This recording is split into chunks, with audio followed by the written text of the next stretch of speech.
कुछ समय पहले की बात है। गंगा एक छोटी सी पहाड़ी गांव में रहती थी।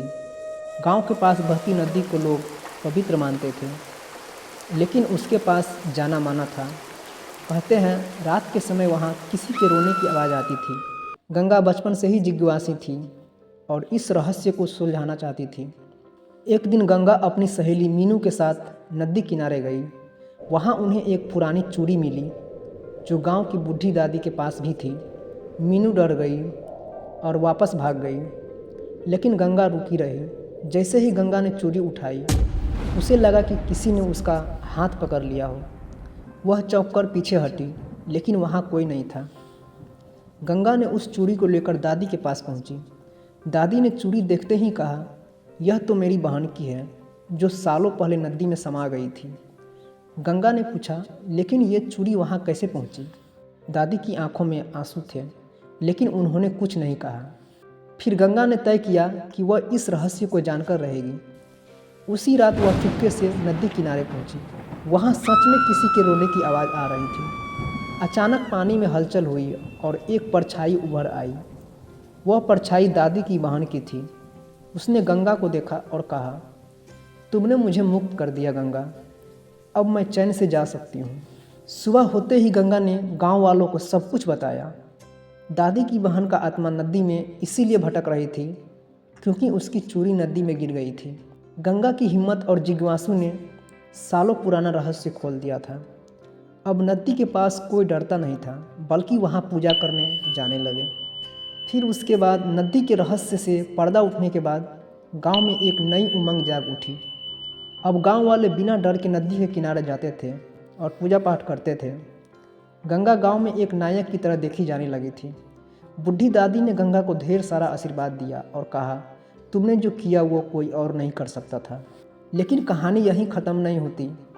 कुछ दिनों बाद गंगा एक बार फिर नदी के किनारे बैठी थी। जब उसे फिर से वही हल्की रोने की आवाज़ सुनाई दी तो गंगा ने चारों ओर देखा, लेकिन वहाँ कोई नहीं था। पहले तो उसने सोचा कि यहाँ उसका भ्रम है, लेकिन जैसे ही वह उठकर जाने लगी, उसे पानी के अंदर कुछ चमकता हुआ दिखाई दिया। गंगा ने पास जाकर देखा तो पानी के अंदर एक पुरानी सी अंगूठी पड़ी थी। जैसे ही उसने अंगूठी को उठाई, पानी में हल्की सी लहर उठी और उसे लगा जैसे किसी ने उसका नाम पुकारा हो। गंगा ने तुरंत दादी को यह बात बताई। दादी की आंखें चौड़ी हो गई। उन्होंने कहा, यह अंगूठी गांव के पुराने मंदिर की है। कई साल पहले यह मंदिर पानी में डूब गया था। कहा जाता है कि उस मंदिर की देवी की मूर्ति अब भी नदी में ही कहीं है। गंगा को लगा कि यह कोई संकेत है। उसने तय किया कि वह इस रहस्य को भी सुलझा कर रहेगी। गांव के कुछ बड़े बुजुर्गों के साथ गंगा ने मंदिर की खोज शुरू की। नदी के किनारे खुदाई की गई और धीरे धीरे वहां मंदिर के पुराने पत्थर दिखाई देने लगे। गांव वालों में एक नई ऊर्जा दौड़ पड़ी। सभी ने मिलकर मंदिर को पुनः बनवाने का निर्णय लिया। मंदिर के गर्भगृह में पहुंचने पर वहां सच में एक देवी की मूर्ति मिली। गांव वाले ने पूजा अर्चना शुरू कर दी और देवी की मूर्ति को नदी किनारे एक नए मंदिर में स्थापित किया गया। अब वह गांव सिर्फ एक साधारण गांव नहीं था, यह एक पवित्र स्थल बन गया था जहां दूर दूर से लोग पूजा करने आते थे। गंगा की वजह से गांव का नाम पूरे प्रदेश में प्रसिद्ध हो गया था।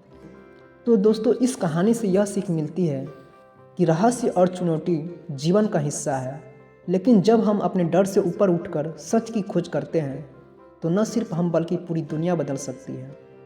तो आप लोगों का ये स्टोरी कैसा लगा तो प्लीज़ आप लोग कमेंट में ज़रूर बताइएगा, और वीडियो अच्छा लगा तो आप लोग लाइक ज़रूर कर दीजिएगा, और नए हो तो चैनल को सब्सक्राइब ज़रूर कर दीजिएगा, क्योंकि मैं इसी तरह स्टोरी लाते रहते हैं जो हमारे स्टोरी से आप लोगों को कुछ सीखने को मिले।